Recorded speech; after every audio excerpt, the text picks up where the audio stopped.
오늘 창세기 9장 20절부터 27절 말씀 이 시간 함께 교독합니다. 노아가 농업을 시작하여 포도나무를 심었더니 포도주를 마시고 취하여 그 장막 안에서 벌거벗은지라. 가나안의 아비 함이 그 아비의 하치를 보고 밖으로 나가서 두 형제에게 고하매 셈과 야벳이 옷을 취하여 자기들의 어깨에 메고 뒷걸음질 쳐 들어가서 아비의 하치에 덮었으며 그들이 얼굴을 돌이키고 그 아비의 하치를 보지 아니하였더라. 노아가 술이 깨어 그 작은 아들이 자기에게 행한 일을 알고 이에 가로되 가나안은 저주를 받아 그 형제의 종들의 종이 되기를 원하노라. 또 가로되 셈의 하나님 여호와를 찬송하리로다. 가나안은 셈의 종이 되고 시작. 하나님이 야벳을 창대케 하시사 셈의 장막에 거하게 하시고 가나안은 그의 종이 되게 하시기를 원하노라 하였더라. 아멘. 물 한 잔 먹고 시작합시다. 목이 참 메이네.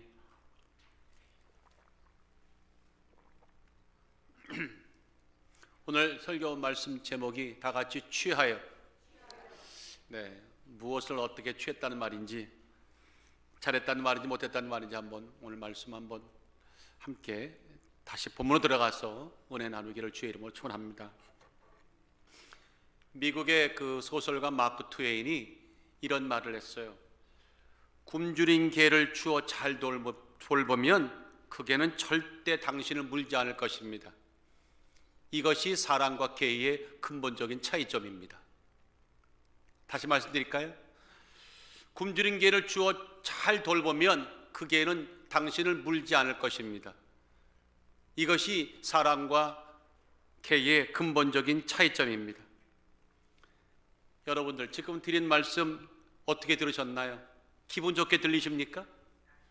네, 솔직히 듣기에 거북하죠.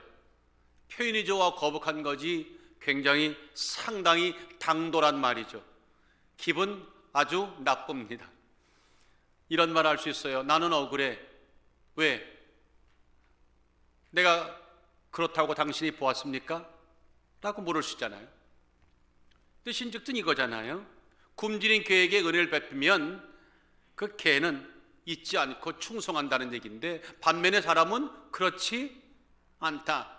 상황이 바뀌고 조건이 바뀌고 환경이 바뀌면 변하는 게 사람이기 때문에 사람 글쎄요 이 얘기 아닙니까? 근데 사실 기분이 나빴지만 가만히 되짚어 보면 맞는 얘기입니다. 부끄럽지만 맞는 얘기입니다.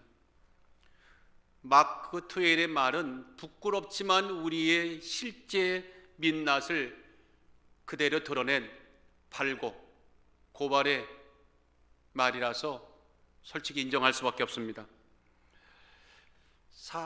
여러분들, 저는 이렇게 말씀을 드리고 싶어요. 받은 것을 받았다고 말하고 그걸 인정하고 감사하고 소중히 생각하는 인격, 그 인격이 진짜 축복이다. 믿으시면 아멘. 인도에는요 고맙다는 말과 미안하다는 말이 없대요.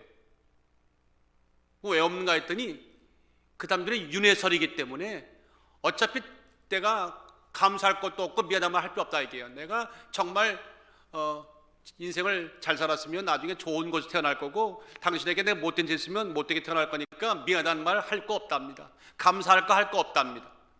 이게 인도에는 그래서 그 단어가 없어요. 여러분들 이해가 되십니까? 이게 옳다고 생각하십니까? 맞다고 생각하십니까? 성경은 아닙니다. 성경 그렇지 않게 말합니다. 옳은 것은 옳다, 감사한 것은 감사하다, 미안한 것은 미안하다고 말하는 이런 상식이 통하는 사회가 건강한 사회고, 성경은 우리에게 그렇게 감사하는 사람이 되라고 말합니다. 영적 일 똑같습니다. 신앙생활도 똑같이 적용됩니다. 하나님의 은혜와 도우심을 잊고 살아가는 우리가 취해야 할 마땅한 도리는 어떤 환경과 어떤 조건과 어떤 상황 속에서도 감사하고 찬양하면서 찬송하면서 받은 것을 받았다고 인정하고 살아가는 그리스도인 우리들의 모습, 이어야 할 줄 믿습니다. 자, 받은 것을 받았다고 생각하지 않고 감사한 마음과 찬양한 마음이 없는 그 자리에 그때부터 아십니까? 위기가 시작이 됩니다. 그때부터 위기가 찾아옵니다. 세상에 수많은 위기들이 많지만 진짜 엄중하고 크고 심각한 위기가 찾아옵니다. 왜냐하면 그 위기는 생각의 위기요, 정체성의 위기요, 생명에 그런 데는 믿음의 위기이기 때문에 그렇습니다. 우리 한번 다 같이 한번 하나님 감사합니다. 시작. 하나님 감사합니다. 여러분들 하나님께 진심으로 감사하고 계십니까? 여러분들 정말 전심으로 하나님을 의지하십니까? 여러분 진심한 마음으로 세상과 짝지어 살기보다는 주의 뜻대로 살려고 성실하게 정직하게 그분 뜻 준행하고 계십니까? 꼭 그렇게 하시기를 예수 이름으로 축원합니다. 그래서 오늘 본문이 우리들에게는요 상당한 의미가 있어요. 우리의 주목을 끌기에 충분합니다. 하나님의 은혜를, 크신 은혜를 잊고도 그에 합당치 않은 돌변의 모습을 고스란히 드러낸 사건이 오늘 창세기 9장 본문입니다. 그 때문에 가정에 큰 위기가 왔고 부끄러움이 찾아왔고 오늘 말씀을 읽는 가운데도 우리도 고개를 갸우뚱할 수밖에 없는 그런 내용이 본문입니다. 그 주인공이 누구냐? 노아와 아들들입니다. 자, 무슨 얘기인가 하면 내용은 간단하죠. 대홍수가 이 땅을 덮쳐서 모든 자들이 죽었죠. 노아와 그 가족만 살아남았습니다. 자, 노아와 살아남은 그 가족들, 그들은 점점 번성해 가고 그때에 노아는 이제 농사를 시작했고 그쯤에 포도나무를 심었습니다. 포도나무를 심어서 그 포도를 거둔 후에는 포도주를 만들었고 포도주에 만들고 나니까 먹게 되고 취하게 되고 잔뜩 취해서 자신의 장막에서 노아가 벌거벗은 채로 골아떨어졌습니다. 그런데 하필이면 그때 둘째 아들 함이 그의 장막으로 들어왔다가 우연히 그 광경을 보는 순간 즉시론 밖으로 나가 셈과 야벳 두 형제에게 아버지가 이러이러했다고 그 사실을 고하게 됩니다. 그 소식을 접한 두 아들은 함과는 다르게 아버지 장막에 들어오면서 뒷걸음질을 치면서 조심스럽게 옷을 가져다가 아버지의 그 벌거벗은 몸을 가려주었습니다. 자, 일이 이렇게 진전이 됐는데 이제 술에 취했던 노아가 술이 깼습니다. 깬 후에 자초지종을 듣게 되죠. 그랬더니 노아가 아버지가 우리가 이해하지 못할 행동을 합니다. 셈과 야벳은 축복을 합니다. 그리고 함은 저주를 합니다. 참 여러분들 아버지가 아들을 저주하는, 누구는 축복하고 누구는 저주하는, 아버지는 술이 취한 채 곤드레만드레 벌거벗은 뒤로 놔둔 거는 이런 부끄러운 모습이 오늘 성경에 고스란히 기억됐습니다. 이 짧은 사건 속에는요 무엇을 우리가 놓친다면, 우리가 무엇을 잃어버린다면 크신 하나님의 은혜조차도 뒤로 한 채 역행하는 삶을 살 수밖에 없다는 아주 강력한 경고가, 강력한 그 무언가가 담겨져 있어요. 하나님의 뜻을 저버리지 않겠다고 살겠다고, 뜻을 지키며 살겠다고 말하면서도 어느 순간에 무엇을 잃어버릴 때, 무엇을 놓칠 때 우리도 어쩔 수 없이 그 길을 걸어가는 이 부끄러운 모습이, 거기에 대한 경고가, 그 까닭이 오늘 본문에 잘 내포되어 있습니다. 아무쪼록 이 말씀의 진리를 가지시고 우리 살아가시면서 하나님 뜻과 정반대 길을 걸어가지 않는 지혜로운 여러분들 되시길 꼭 주의 이름으로 축원합니다. 여러분들, 마음의 빗장이 열리는 순간 우리의 민낯이 드러납니다. 그때가 여러분들 하나님의 영광을 가리게 되는 부끄러운 시간이 바로 그때입니다. 그래서 다 같이 방심은 금물, 시작. 방심은 금물이고, 그래서 성경은 깨어있으라는 겁니다. 마음의 빗장을 열지 말라는 겁니다. 잠글 때는 잠가야 한다는 겁니다. 잠가야 할 자에겐 잠가야 한다는 겁니다. 열 때가 있다는 거죠. 자, 이 말씀을 왜 이렇게 오늘 우리에게 주시냐면요, 오늘 본문을 먼저 한번 들어가 봅시다. 이 본문을 대하시면서 여러분들 좀 의아스러운 내용이 아마 분명히 있었을 겁니다. 딱 대하면서 선뜻 이해가 안 가는 대목이 나와요. 구절이 나와요. 전혀 앞뒤가 안 맞는 그런 구절들입니다. 어디냐면 22절과 24절, 25절입니다. 자, 22절 봅니까? 이렇게 말합니다. 가나안의 아비 함이 그 아비의 하치를 보고 밖으로 나가서 두 형제에게 고하매. 가나안의 아비 함이었다고 그랬어요. 근데 24절에는 노아가 술이 깨어 그 작은 아들이 자기에게 행한 일을 알고 이에 가로되 가나안은 저주를 받아 그 형제의 종들의 종이 되기를 원하노라 그랬습니다. 발견하셨습니까? 뭔가 이상한 부분이? 네. 함이 노아에게, 아버지 노아에게 어떤 행동을 했는데 그 행동이 아버지가 경노하고 그를 저주하는 장면이죠. 그렇죠? 그런데 보통의 이런 경우라면, 보통의 아버지라면 어떻게 처신을 했을까요? 깨자마자 내가 그랬다고? 이거 어떡하지? 아들아, 딸아, 정말 미안하다. 내가 부끄럽구나. 아니면 그때 부끄러움 덮어줬구나. 참 고맙다. 여러분들과 저는 그렇게 말을 할 것입니다. 그런데 노아는 그런 말은 없고 자신에게 하체를 가려줬던 아들은 축복을 하고 그렇지 못한 함에게 대해서는 대놓고, 다 같이 대놓고 저주하는, 이런, 참, 일단 저는 노아에게 물었어요. 이게 상식입니까? 이게 아버지의 윤리고 도덕이고 신앙관입니까? 라고 물을 수밖에 없었어요.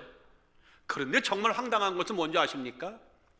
자, 아들 함의 행동에 대해서 분노한 아버지가, 둘째 아들 함에 대해서 분노한 노아가 그 함을 저주한다고 하면서 정작 저주는 누구에게 했어요? 함의 아들 가나안에게 저주를 했어요. 이건 더 이해가 안 되는 얘기입니다. 도대체 가나안이 함과, 아비함과 무슨 연관이 있기에 노아가 함에 대해서 화를 냈는데 정작 저주는 손자 가나안에게 했을까?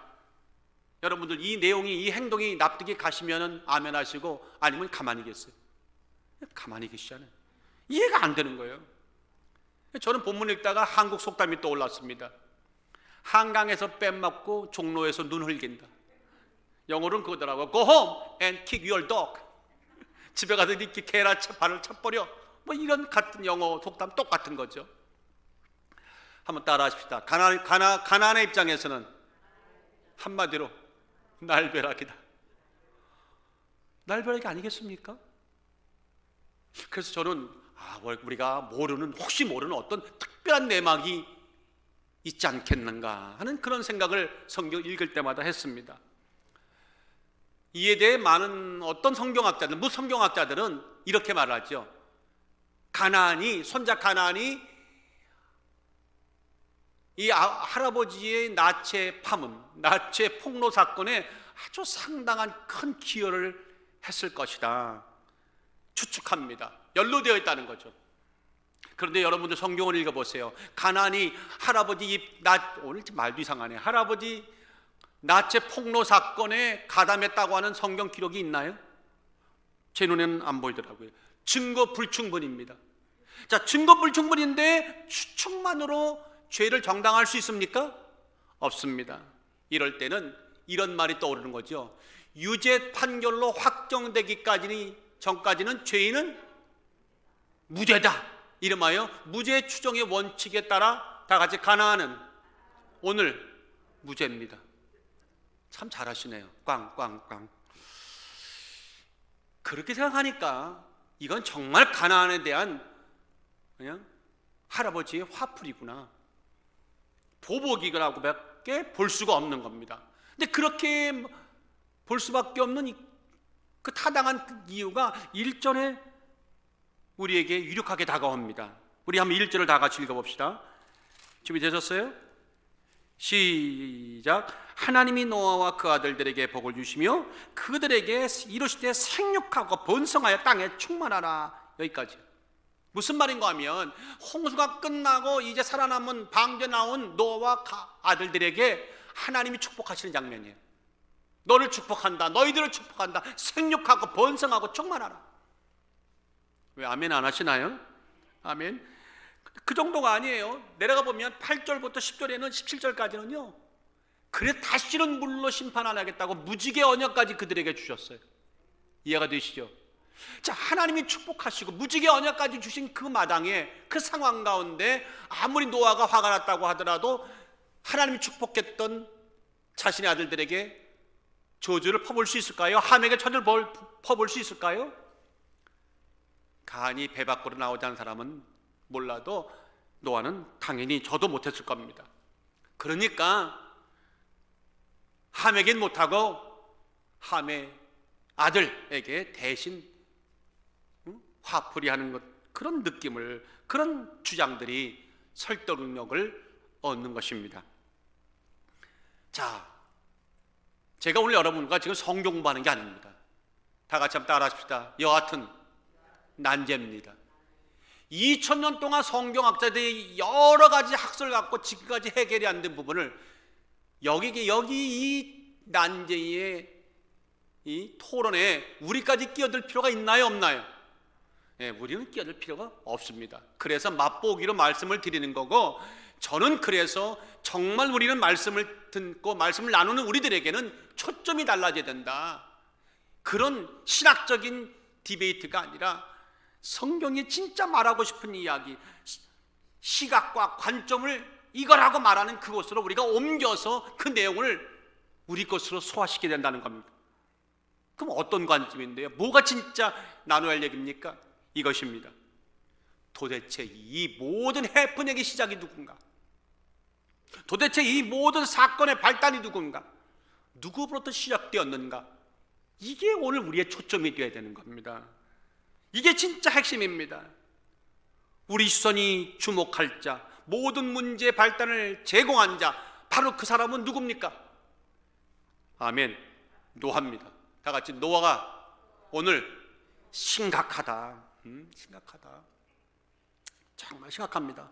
노아의 세 아들로 쫓아 백성이 온 땅에 퍼지니라. 노아가 농업을 시작하여 포도나무를 심었더니 포도주를 마시고 취하여 그 장막 안에 벌거벗은지라. 지금 이 모든 사단은요, 결국 노아가 만들어낸 일이에요. 그런데 여러분들 아십니까? 성경에서 포도주라는 단어가 최초로 나오는 구절이 어딜까요? 그저 보고 계시면서 그러시네. 여기가 성경에 최초로 포도주가 나오는 대목입니다. 이때까지 전까지는 포도주라는 단어가 안 나와요. 그러면 감 잡으셨죠? 노아가 농사를 시작할 때 포도를 심었고, 그 포도를 가지고 포도주까지 가도록 개발하고 만들어낸 자가 누구라는 거예요? 노아라는 것이죠. 노아가 포도주의 아버지인 셈이죠. 그런데 그 포도주를 노아가 만들어 놓고 굉장히 즐겼습니다. 아니 목사님, 성경에 없는 이야기를 그렇게 마구 해도 됩니까? 아닙니다. 성경에 있습니다. 자, 사람들은 이렇게 말해요. 노아 이 사건이 어느 날 노아가 농사를 짓다가 우연히 포도를 심게 됐고, 포도주를 처음에 즙을 내 먹다가 이게 포도주가 되는 발효기 기술을 통해서 먹고, 그날 이게 뭔지도 모르고 어떤 역할을 할지도 모르고 먹었다가 그날 벌거벗고 난리 쇼를 부린 우연한 사건이라고 이렇게들 생각하실지 몰라요. 그렇지 않아요. 성경은 그렇게 말하지 않아요. 암시적으로 말해요. 포도주를 즐겨 마셨고, 그래서 오늘만 벌거벗은 것이 아니라 이런 일이 종종 있을 거라고 우리에게 암시해요. 바로 그것이 뭐냐면, 저기 여러분 보세요. 노아가 농업을 시작하여 포도나무를 심었더니, 성경에는 포도주를 마시고라고 했지만 원문에는요 정관사 그가 있어요. 다 같이 해야인, 시작. 해야인인데 해야인. 오케이. 이 하이라고 하는요 정관사가 붙어 있어요. 그 포도주라는 거예요. 노아가 마신 것은 늘 먹던 그 포도주를 먹었다는 거예요. 감 잡으세요? 그러니까 drank some of the wine이에요. 참 성경은요, 이 모세가 정경을 기록할 때 참 세밀하게 기록했어요. 노아가 오늘 술을 먹고 취해서 오늘 나체로 잠을 든 것이 이게 오늘만의 일이 아니었다는 것을 암시하는 거예요. 포도가 참 먹고 나면 정신이 오락가락하는데 아주 기분 좋고 그래서 주로 즐겨 드셨다. 오늘 포도주를 노아처럼 즐겨 안 드시기를 주의 이름으로 축원합니다. 저는 여기까지 오니까 이런 묵상을 하게 되는 겁니다. 도대체 노아가 왜 포도주를 그렇게 먹었을까? 즐겨 먹었다면 왜 즐겨 먹었을까? 여러분들 포도주를 왜 했을 것 같아요? 많은 생각이 오갑니다. 혹시 세상에 남은 사람이 자기뿐이고 자기 가족뿐이고 이제 다시 시작해야 한다고 하는 그런 어찌 보면 행복하기도 하지만 굉장히 두렵기도 하고 걱정도 되고 외로움도 오고 그래서 어째 먹었는데 이걸 먹고 나면 다 잊어버리고 순간 기분이 좋아져서 즐겨 먹지 않았을까? 마음을 나눌 친구도 없습니다. 누릴 만한 어떤 문화도 없습니다. 그래서 포도주를 마셨을 거라는 생각들 추측 가능합니다. 그런가 하면 홍수의 심판을 두 눈으로 목도했잖아요. 수많은 사람들이 물에 멸망을 당하고 그 시신들이 이 땅이 아니라 땅을 덮은 물 위에 떠다니는 것들 사체들을 얼마나 많이 봤겠어요. 그때 노아가 그 끔찍했던 광경들이 종종 떠오를 때마다 잠을 못 이루고 벌떡벌떡 일어나서 날밤을 새우는 그때 그런 모든 신경이 곤두서는 그걸 견디지 못해서 포도주를 마시지 않았겠나. 또 그 생각을 해봅니다. 만약에 그것이 사실이라면 오늘 우리 팬데믹과 너무 닮아 있지 않아요? 끔찍했던 이런 모든 상황의 표나 도대체 납득하게 할 수가 없어요. 받아들이기에 너무 속상해요. 여러분들 지난 1년 동안 오늘 시점까지 목회나 여러분 사업이나 건강이나 가정이나 모든 일들이 행복해졌습니까? 생각하면 화가 나고 생각하면 우리가 왜 여기까지 와 있지 막 불현듯이 막 마음이 끌어오르게 하다가 또 혹시나도 자칫 우리가 건강에 생명의 위협이나 오지 않을까 두려움에 떨어서 잠도 못 이루는 그런 생각들, 어찌 보면요 노아가 술을 마실 수밖에 없는 그 상황과 오늘이 너무 유사해요. 자, 그렇다면 그것이 사실이라면 더욱 노아가 우리에게는요 주목거리예요. 당대 의인이라고 말하는 하나님도 인정했던 의인은 과연 그때 어떻게 처신을 했을까? 우리는 더 주목하게 되는 거죠. 여러분들 정반대 경우도 있을 수 있지 않아요? 이 모든 악의 무리는 다 소탕되고 진멸되고 오직 자기와 가족들만 남았어요. 새로운 시작이에요. 새로운 출발이에요. 그 들뜸과 설렘, 어찌됐든 간에 여러분 새로운 시작이라고 하는 것은 우리에게 기쁨이 있잖아요. 그래서 그 즐거움을 기쁨을 더 누리기 위해서 즐거운 날에 술 한잔 하는 마음으로 포도주를 즐겨 하지 않았을까? 저는 이런저런 생각을 하게 됐어요. 여러분들 어떤 것이 답일까요? 그 답을 찾는 것도 의미 있지만 저는 이렇게 말하고 싶어요. 어떤 까닭과 어떤 명분 어떤 이유를 대든 간에 가장 중요한 거 노아가 인정해야 될 거, 이 말만 하면 머리 숙여야 될 것이 하나 있다는 거예요. 이게 오늘 핵심 제가 하고 싶었던 이야기예요. 명백한 사실 하나가 있어요. 이겁니다. 뭐라고 말하든 노아의 마음의 빗장이 열렸다는 겁니다. 다 같이 노아의 마음의 빗장이 열렸다. 시작. 노아의 마음의 빗장이 열렸다. 영성이 뚫렸다는 거예요. 뚫렸다는 겁니다. 이게 무슨 말인가 하면 보세요. 만약에 진짜 두려움 때문에 잠자다가 자꾸 악몽을 꾸게 되고 아니면 혼자라는 적적함과 외로움과 미래에 대한 불안감, 진짜 그래서 술을 마셨다면 지나간 120년 동안에 홍수 오기 전에 그 많은 야유와 그 많은 조소와 그 많은 비방받아가면서 굳건히 지켰던 그 믿음, 그거 어디 갔습니까? 노아는 할 말이 없는 것입니다. 그 믿음이 실종됐다는 거 아닙니까? 부끄러운 일이죠. 반대로 새로운 시작과 설렘과 기쁨의 흥에 겨워서 뭡니까? 술을 대했다고요? 그래도 말이 안 되는 겁니다. 이 시작이 얼마나 어마어마한 대가를 지불하고 살아남은, 지구 인류가 다 멸망하고 그들만 남은 그런 엄청난 대가를 페이하고 얻은 시작인데, 그 시작을 신중하지 못하고 경건하지 못하고 술에 흥청망청 취해서 곤드레만드레 자기 장막에 떨어진다는 거, 이것 또한 빗장 열렸다는 겁니다. 하나님 앞에는 부끄러운 행동입니다. 어떻게 생각하십니까? 저는 오늘 성경을 대하면서 그런 성령의 음성을 잔잔하게 들었습니다. 그래서 우리는 이렇게 말해야 되죠. 노아, 지금 과연 당신이 포도주를 즐길 때입니까?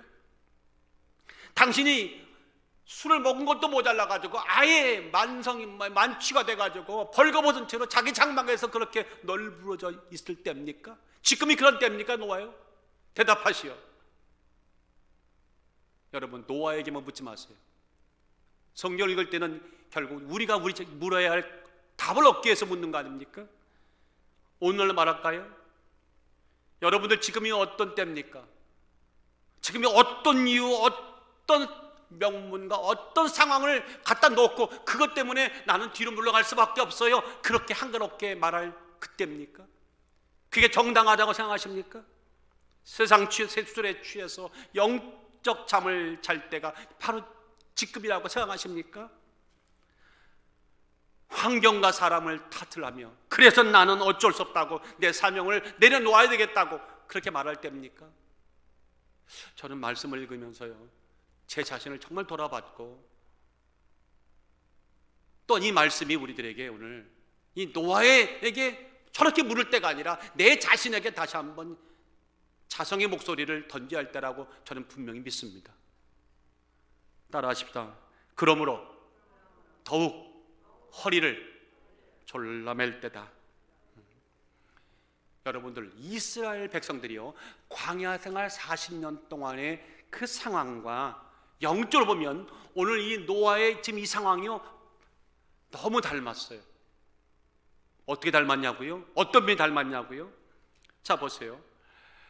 광야 생활 이제 출애굽을 하여서 홍해를 건너 광야로 나온 그들도 설렘이 가득 충만했고 한편 두려움도 충만했어요.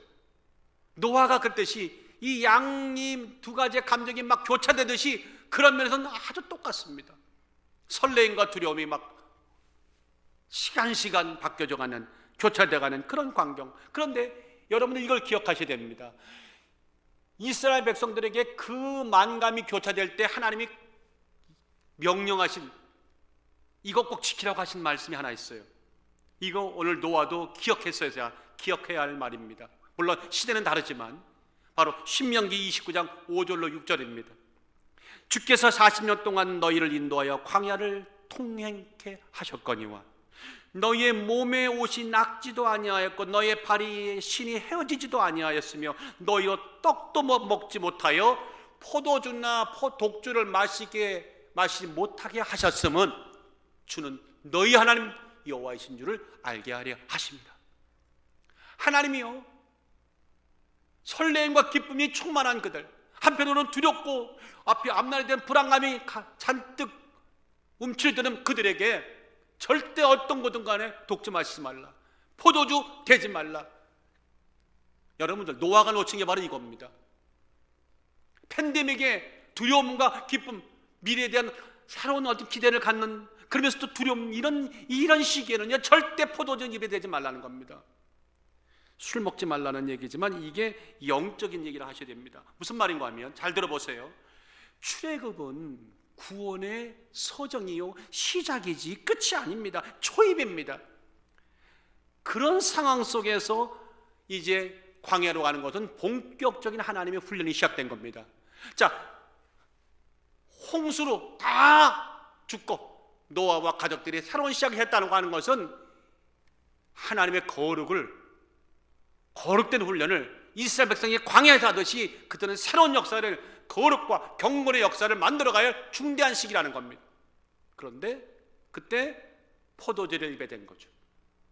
바꿔 말할까요? 마음이 풀린 거죠. 포도주를 먹지 말라는 얘기는 영성에다 영성 뚫히지 않도록 깨어있으라는 말이었다는 말입니다. 포도주가 말하는 것은 포도주 자체가 아니라 깨어있으라는 겁니다. 경건하란 말입니다. 마음의 허리띠를 동여매라는 것이었습니다. 그런데 그렇지 못했어요. 윌리엄 셰익스피어가 쓴 희극 템페스트에 아주 재미난 말이 나옵니다. 과거는 서막에 불과하다.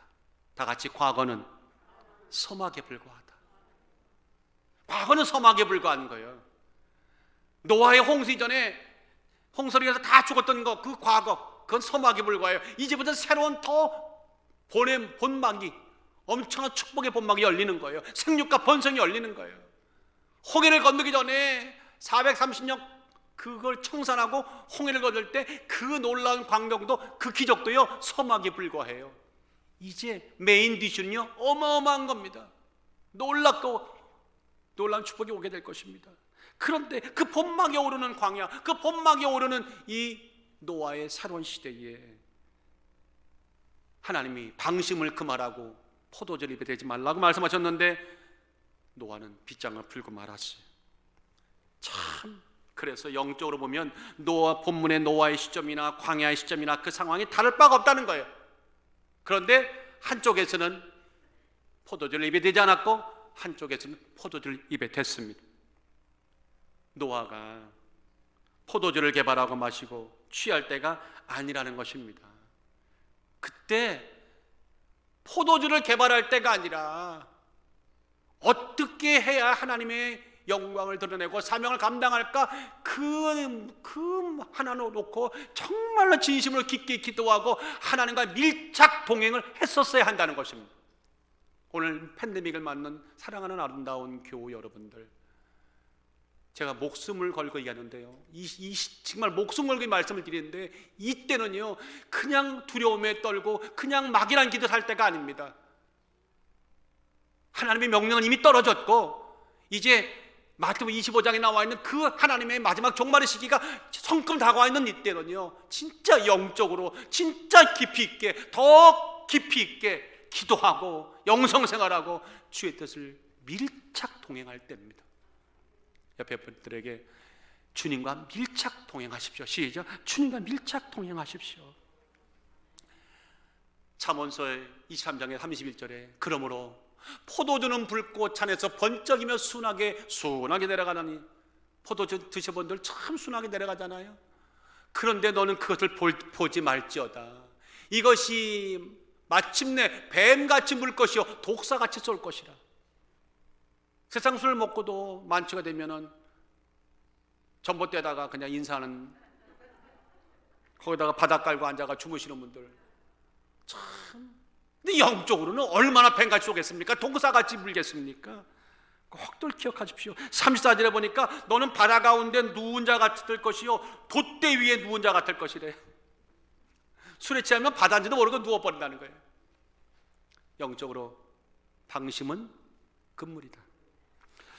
노아는 노아의 방심이요 결국 포도주를 불러오게 됐고, 벌거벗은 몸이 됐고, 장막에 널브러졌고, 그 영적인 넘어짐을 자식들이 고스란히 그냥 보게 됐어요. 그런 광경을 우연히 보게 된 둘째 아들이 형제들에게 그때 옷이라도 덮어주고 나가지 그냥 나가서 고스란히 얘기했다는 게, 아버지가 너무 괘씸했던 거예요. 노아가 자기가 한 짓은 생각 안 하고 너무 괘씸해가지고 단박에 그냥 저주라고 하는, 참 하지 말아야 할 이런 말에 아주 두려운 말들을 거침없이 함에게는 감히 못 사도 놓고 함의 아들 가나안에게 쏟아 놓았던 거죠. 화풀이식 저주라고밖에 볼 수가 없습니다. 자, 이 모든 일들이요 아무리 변명을 늘어놔도 하나님의 영광을 가리고 말았어요. 부끄러운 노아가 되고 말았어요. 자신의 실책에 대한 실책은, 잘못한 것은 아무것도 얘기 하지 않고 외면해버리고 대신 엉뚱한 손자를 저주하는 다같이 못난 할아버지가 되고 말았다. 영성관리, 마음관리, 여러분들 우리가 참 중요하잖아요. 한번 삐끗하고 나면 이렇게 입에 쏟아놓지 말아야 될, 여러분 어떤 경우에도 저주라는 단어는 남의 인생에다 얹으면 안 됩니다. 어떤 경우에도요, 얼마나 어마어마하게 화가 나더라도요, 절대 저주를 남의 인생에다가 얹어놓지 마시기를. 저주를 얹어놓을 수도 없어요. 우리에게 그런 권한을 주신 적이 없어요. 이해가 되시면 아멘. 노아여, 당신은 실수하셨습니다. 노아는 깨어있지 못했습니다. 마가복음 13장 37절에 깨어있으라, 내가 너희에게 하는 이 말이 모든 사람들에게 하는 말이니라. 예수님의 말씀이. 깨어있으란 말을 너희 제자 만든 게 아니라 시대를 물어나고 2000년 후에 아름다운 게 온 성도들도 이 시대의 모든 교들도 들어야 할 내 말이었다고 2000년 전에 주님은 못 받고 계신 거예요. 빌립보서 2장 12절에 그러므로 나의 사랑하는 자들아, 너희가 나 있을 때뿐만 아니라 더욱 지금 나 없을 때도 항상 복종하여 두렵고 떨림으로 너희의 구원을 이루라. 두렵고 떨림으로 너희의 구원을 이루라. 이 말이 오늘따라 왜 이렇게 두렵게 다가오는지 모르겠어요. 두렵고 떨림으로 구원을 이루라. 목사님, 뭐가 좀 이상한 것 같습니다. 네? 왜요? 아니, 노아가 포도주를 먹고 좀 추태를 벌인 거는 내가 이해해야 되는데, 그건 자기 버선치를 잠잔 거, 그게 큰 문제가 됩니까? 왜요? 그 자기 장막에서 벌거벗던지 옷을 던지 그게 자기 방인데, 자기 침대인데 그게 무슨 크게 죄입니까? 하긴 술 안 치고도 그냥 열이 많으신 분들은 그냥 간단하게 주무신 분들 계시잖아요. 그런 시기가 보면 잘못이 아닌 것 같을 수 있잖아요. 그런데 여러분들 이걸 아셔야 돼요. 성경을 읽을 때에 오늘의 시각으로 보는 게 아니라 이게 수천 년 전에 노아의 그 당시의 시각과, 그리고 무엇보다 성경의 시각으로 이해를 접근하셔야지, 자기 방에서 자기가 벌거벗고 자든 침을 이고 자든 거꾸로 자든 그게 무슨 상관, 자기 멋대로 하는 거죠. 자기 방인데 라고 보시면 안 돼요. 자, 무슨 말인가 하면 이겁니다. 23절에 보니까 셈과 야벳이 옷을 취하여 자기들의 어깨에 메고 뒷걸음질 쳐 들어가 아비의 하체를 덮었대요. 이 하체란 말은 한국말은 아랫부분이라는 말한 것 같지만 원래 이 뜻은 에르와란 말인데, 에르와란 말은 벌거벗은 부분이죠. 다 같이 에르와. 자, 그런데 여러분들, 이 에르와라고 하는 이 단어, 이 히브리어 단어는요, 벌거벗다, 드러나다는 뜻도 있지만 그 단어 자체가 수치스럽다예요. 여러분 지금 지혜로우시 보니까 감 잡히시죠? 하체란 말, 그들이 덮었던 하체란 말은 어느 부분을 말하는 게 아니에요. 벗었다는 걸 말하는 것이 아니에요. 그 자체가 수치스럽다고 그 당시에는 인정했던 거예요. 지금도 여러분들 벌거벗고 다니면 밖에 나가서 그러실 수 있나요? 옛날에 우리 누구야? 우리 조상 누구죠? 아담과 하와는 벌거벗은 채도 부끄럽지 않았다. 그런 마음으로 오늘 벌거벗고 나가신 분 계세요? 정신병자예요. 즉 노아 때도 이미 벗었다고 하는 것은 수치스러운 그 단어가 있다는 거예요. 그런 시각이었는데 그건 무시해버리고 술에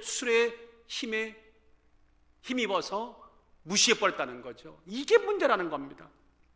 그러니까 자기도 자기가 뭔 짓을 한 줄 알아. 노아도 자기가 뭔 짓을 하니까 술이 깬 후에 그 자초정을 듣고 대뜸 화를 냈던 거예요. 방귀 뀐 사람이 성내는 것처럼. 그리고 저주를 들고 나왔다는 거예요. 이런 것들을 보면서 노아가 그 당시에 의인이었지만 이 순간만큼은 자기의 정체감, 자기의 책임감 다 놓고 실수했구나. 여러분들 한번 기억하십시다.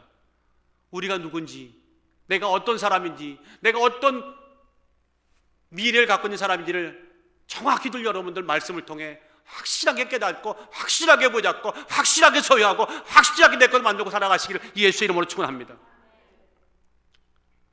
말라기 2장 7절에 그러므로 이런 말씀이 있어요. 대제사장의 입술은 치식을 지켜야 하겠고, 여러분들이 제사장 아닙니까? 믿는 자들의 입술은 지식을 지켜야겠고 사람들은 그 입에서 율법을 구하게 되어야 할 것이니라. 제사장은 이렇게 말씀을 담고 살아가는 사람이고 말씀을 담은 모습을 보여주고 살아가는 사람이라는 거예요. 이게 오늘 그리스도인의 우리들의 정체감이라는 거죠. 이게 노아의 정체감이었다는 거죠. 그런데 노아는 그러지 못했어요. 그래서 보니까 제사장은 만군의 여호와의 사자가 되어야 함이거늘. 오늘 우리의 존재감과 정체감을 아무리 어려워도 놓지 말고 좀 간직하고 사십시다. 우리 옆에 분들에게 영적인 우리 자존감, 자신감 놓지 말고 삽시다. 시작. 영적인 자존감, 자신감 놓지 말고 삽시다. 오늘 이 본문 말씀을 보면서 우리에게 주신 영적인 교훈 또한 이것입니다. 남의 허물을 덮는 국률의 눈길이 아닌 판단과 정죄의 눈빛을 띄는 순간 이제는 위기는 시작이 됐다는 겁니다. 한번 따라 하십시다. 우리 삶에서 함의 눈빛을 솎아내자. 솎아내자는 말 아시죠? 골라내자, 제거하자. 우리 눈빛이요, 어떨 때는 사랑의 눈빛, 어떨 때는 기쁨의 눈빛, 어떨 때는 분노의 눈빛, 여러분과 나의 눈빛이 시시각각 바뀌어요. 그런데 적어도 그 수많은 눈빛 가운데 함의 눈빛만큼은 있으면 안 된다는 거예요. 뽑아내야 된다는 겁니다. 이게 오늘 본문이 주는 아주 강력한 경고입니다. 교훈이죠. 자, 무슨 말인가 하면 한번 보십시다. 지금까지는 제가 누구를 집중적으로 지금 문제를 제기했습니까? 누구의 문제점을 제기했습니까? 아멘입니다. 노아의 문제를 제기했어요. 자, 그럼 노아는 그렇다 칩시다. 그러면 노아는 그렇다 치고, 그럼 노아의 아버지는 그렇다 치고, 그 아버지가 함을 저주하게 되는 이 모든 배경에는 정말 노아에만 문제가 있었을까? 함은 아무 문제가 없었고 억울하게 아버지한테 그냥 총선 맞은 피해자 아들, 이걸 갖다가 코스프레 한다고 그러는데 정말 함은 내가 볼 때는 코스프레 하고 있는 거예요. 피해자인 척하고 있는 거예요. 근데 피해자 아닙니다. 엄밀히 보면 함도 가해자입니다. 자, 자타가 공인하는 의인인 노아가 왜 그토록 노했는지, 여러분들, 의인이 노할 때는 이유가 있는 거죠. 어떤 경우에도 아버지가 자식을 저주하는 일은 없었습니다. 어떤 경우에도 할아버지가 손자를 저주하는 날은 있으면 안 되겠죠. 그건 비극입니다. 왜 가만히 계십니까? 그럼 희극입니까? 비극이죠. 예, 그런 광경이 있으면 안 되죠. 그런데 왜 이런 일들이 일어나고 있는가를 22절이 말해주고 있는 겁니다. 다시 한번 우리 22절 한번 다 같이 한번 읽어봅시다. 시작. 가나안의 아비 함이 그 아비의 하체를 보고 밖으로 나가서 두 형제에게 고하매. 자, 이 함이 아버지 노아의 벌거벗은 봤는데 보고 고했다고 하는 저기 빨간 글씨 써 있는 보고란 말과 고함이란 말이 이게 화근이 된 겁니다. 이게 함의 문제점입니다. 이 본다는 얘기 라란 말인데, 라란 말은 그저 뭐가 이렇게 있으면 장님이 아닌 이상이야 다 보이잖아요. 헐기 보거나 스쳐가고 보거나 그냥 보는 게 아니에요. 이 라는 유심히 보고 살펴보고 관찰하여 보고 만끽하여 보고 이 뜻이에요. 여러분들, 아버지가 지금 벌거벗은 몸을 만끽해보고 살펴보고 관찰해볼 이유가 있나요? 미친 아들 아닙니까? 그리고 그 사실을 알고 그럼 얼른 아버지를 덮어줘야 할 그때에 그거를 안 하고 무조건 나가서 두 형제에게 고했다. 이 고하더란 말, 이 나가더란 말인데, 나가더란 말은 그냥 말하는 것이 아닙니다. 알아듣게 설명하다. 이게 알아듣게 설명할 얘기요? 아주 자세하게 설명하다. 모르는 사실까지 드러내다, 이 뜻입니다.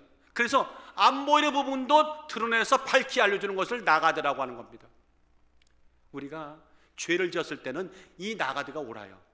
그런데 지금 이 아버지, 이 술 취한 아버지의 모습을 보고 나가 형제들이 미처 몰랐던 사실까지 들춰나가면서 거기다가 해설을 붙여서 줄을 달아서 설명할 그런 이야기입니까? 이게 그런 상황입니까? 아니면 아니라고 아멘 하십시오. 아멘. 맞습니다. 그런 상황 아니죠.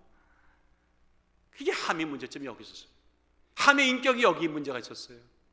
아버지의 그 부분을 어찌됐든 간에, 상황이 어쨌든 간에, 사정이 어쨌든 간에 일단은 퍼주었어야 되는데 그런 눈길이 아니었다는 거죠. 눈길이 아니라 그 눈빛이 갑자기 커지면서, 동공이 커지면서 정죄와 판단, 아버지가 시시하게, 의인이 시시하게 이 정도야 라고 했다는 것. 경고망동이죠. 여러분들, 우리 솔직히 얘기합시다. 남의 약점이 보이면 나는 약점이 없나요? 우리는 정말 착각이 날 빠져요. 말은 참 잘해요.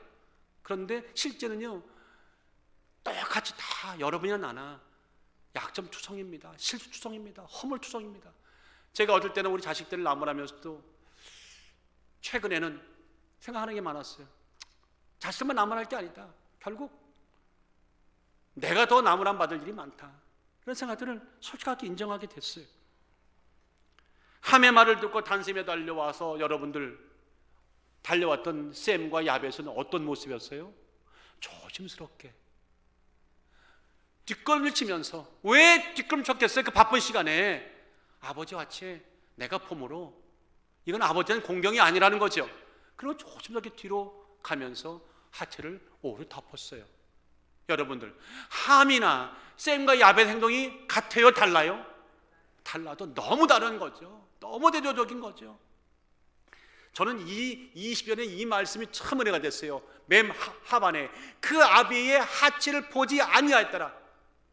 이게 뭐예요? 자기 의지를 가지고 내가 어떤 경우에도 아버지 부끄러움 보면 안 돼. 이건 아버지에 대한 내가 도리가 아니야 라고 안 보려고 했다는 이 의지적인 결단, 함과 너무 달랐어요. 그래서 샘과 야벳이 취하는 행동은 그리스도인들이 취해야 할 우리의 행동, 아버지로서, 아들로서, 자식으로서, 또한 믿는 자로서 취해야 할 행동의 어떤 분명한 라인을 보여주는 반면에, 함은 세상 사람들이 거침없이 마구 행동하는 모습을, 그 라인이 뭔가를 보여주는 극명한 차이가 있습니다. 함이 범한 가장 큰 잘못을, 죄를 성경은 이것이라고 말한 것입니다. 그의 눈빛이 잘못됐다. 아버지를 바라보는 순간, 장막에 들어가서 노아를 바라보는 순간 어떤 이유인지 허물을 바라보는 그의 눈빛이 너무나 차가웠다. 너무나 냉정했다. 너무나 마구적이었다. 너무나 자기중심적이었다. 노아는요, 의인입니다. 영성이 남다른 자입니다. 비록 오늘 실수를 했지만 그러니까 하나님이 살려줬죠. 다 죽일 때 살려준 자입니다. 노아가 물론 감정풀이로, 화풀이로 저주할 수도 있었겠지만, 한편으로 보면 이 정도의 인격이라면, 새로운 시작을 하는 데에 이러한 사고방식, 이러한 인격과 이런 가치관이라면 새 시대 안 된다. 또 홍수가, 아니 이제는 물의 홍수가 아니라 불의 홍수가 아니라 불의 심판이 오지 않겠는가 하는 그런 두려움이 있었을 겁니다. 조금 이제 이해가 되시나요? 저는 성경을 보면서 그런 은혜를 받았습니다. 그래서 저는 오늘 여러분들 이렇게 말씀을 드립니다. 다 같이 한번 따라합시다. 시작. 신앙은 눈빛이 바뀌는 거다. 뭐 예수하고 막 부르짖고 막 그냥 천둥치듯이 막 고개 들고 더 좋아요. 은혜 받을 때 무슨 행동을 해도 다 상관없어요. 감사하니까. 그런데 진짜 중요한 건 눈빛이 바뀌어야 돼요. 눈빛이 바뀌지 않은 어떤 말, 어떤 행동, 어떤 변명, 어떤 설명 아무 의미 없습니다. 어떻게 바뀌게 됩니까? 눈에서 함의 눈빛이 사라져야 됩니다. 제거해버려야 됩니다. 대신에 주님의 긍휼과 용서와 사랑의 덮음의 눈길이 우리 안에 채워져야 되는 줄을 믿습니다. 젊었을 전에 강단에서 올랐을 때는, 그때 말씀을 드렸잖아요. 지금 젊지만 조금 더 젊었을 때 강단에 올라오니까 다들 멸망받을 사람 앉아있더라고요. 그러니까 내가 너무 속이 상해가지고 의인의 심정이 막 끌어올라서 내가 막 설교하다가 혼자 격분해가지고 야단치듯이, 어쩐지 성도님들이 눈빛이, 나중에 알았어요. 얼마나 고역스러웠을까. 은혜 받으려고 하는데 밤낮 목사님 강단에서 죽일 듯이 날 야단을 치고, 아니라고 말하는데 저게 야단치는 거지. 나는 그때도 야단치는지 몰랐어요. 근데 세월이 가면서 느꼈어요. 정말 두들겨 맞을 놈은 나였구나. 내가 그랬구나. 모두였구나. 그게 조금씩 철이 들어가는 거예요. 그래서 어떤 성경 문제가 있다 하더라도 이제는 야단치는 것이 아니라 이런 문제가 있으니까 설득하는 거예요. 이게 우리들 아닙니까? 그러니까 함께 우리가 극복해야 됩니다. 성령의 도움 받아야 됩니다. 매달려야 됩니다. 조용희 목사님 사모님, 최성희 사모가 한신대 총장 70앞에 돌아가셨죠. 한국에다가 조화를 보냈어요. 5일장으로 치르신다고 하더라고. 교단의 중진들과 얘기를 나누고 조의를 표했는데, 조화를 찍어서, 저희가 보냈던 조화를 찍어서 보냈더라고. 한미 총회장 최수범 목사라고.